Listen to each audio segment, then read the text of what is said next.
Hi, today I'm going to show you the components for a scintillation detector that we use for detecting gamma rays.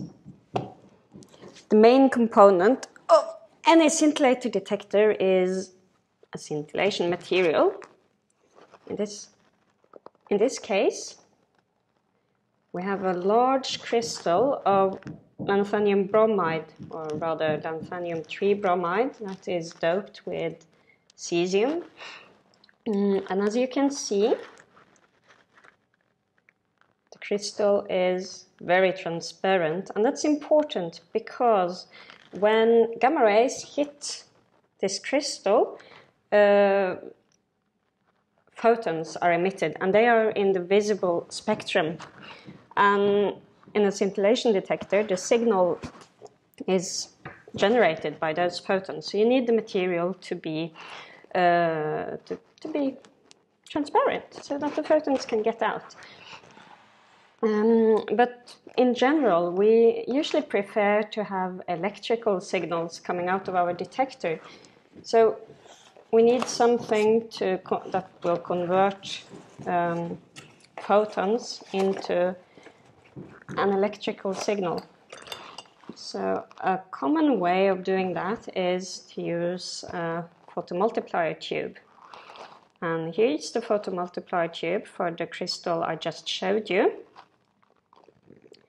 Right here, there's a material that when it is hit by visible light in a certain wavelength, it will release electrons. And those electrons, they will, when you supply high voltage to this device, the electrons will be collected, and there are several diodes, we call them here, that will multiply the number of electrons coming out of the signal. And then that's basically how we get electrical signals out of our detector. You could, of course, use other devices that will convert light to an electrical signal. This piece here is called a voltage divider.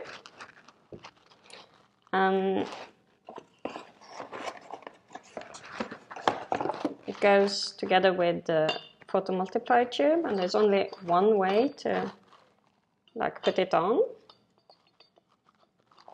Let me see, yeah, there's a little thing here so that you connect it in the right way. They go together like this.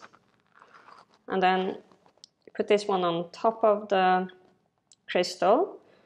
And to make sure that we've got really good contact between the parts, use something called optical grease. It's silicon grease that we put on top of the crystal. And then we twist, twist, twist until there's absolutely no air left between the crystal and the PMT, and that's to make sure that we've got really good optical contact so that we don't lose photons or as few as possible between the crystal and the photocathode. And that's very important for the energy resolution of our signal.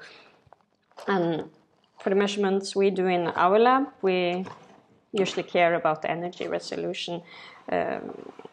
Depending on your application, you might use a different kind of scintillation detector that is maybe faster or more efficient or whatever, but has lower resolution. And then in the end, when we're done, we need to put everything inside a container.